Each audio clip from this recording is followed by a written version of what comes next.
Lolita the killer whale has been in captivity for almost 45 years, in 70. Animal rights advocates have been pressing for her release for decades. In the coming days, the National Oceanic and Atmospheric Agency is expected to decide on giving the killer whale endangered species status, a move that could pave the way for her release. Scientists argue that the tank where Lolita lives is too small, saying it compares to keeping a dog in a kennel without ever letting it out. They are suggesting she is put into a sea pen and then gradually rehabilitated. If listed and released, the 7,000-pound whale could be sent across the country to live in a large netted-off area near Washington state. The so-called sea pen is located about 20 miles from where Lolita's family spends about half of each year.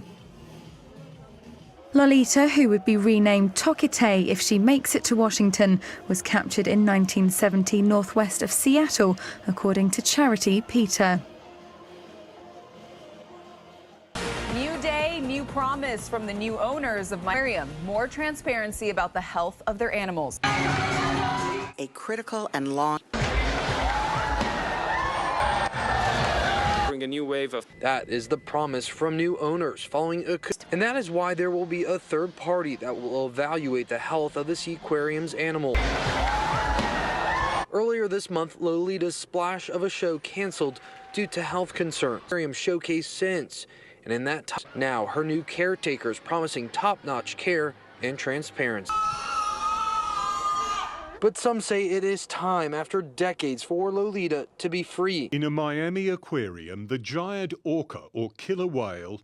And she is in as good a clinical condition as I've ever... She needs to stay that way for a life-or-death journey in coming months.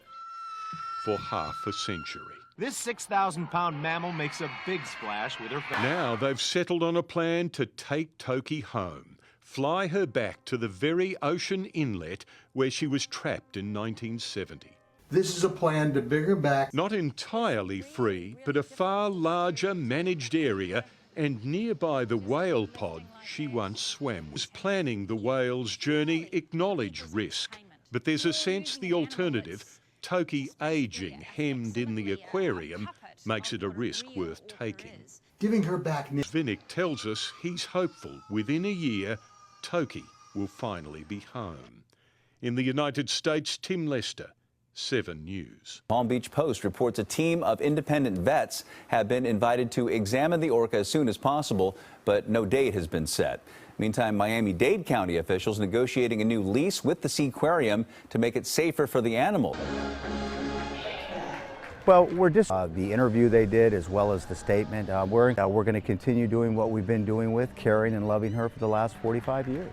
The conditions are fine. Aquarium. I mean, she's lived here for 45 years. I mean, her kid. Does not lead a happy life in the wild. These orcas, she's confined to a 35-foot tank. She's eating.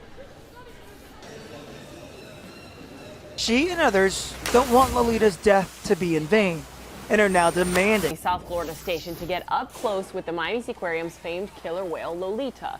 A news crew has been allowed into the whale stadium to see Tokitae from the now 57-year-old orca. Well, 10 was invited to see Toki after recent images were posted on social media. Bob Bohr is the CEO of the dolphin company. But where will she go? There is no other habitat in the park large enough and deep enough for her to care and together figure out what her best future would be.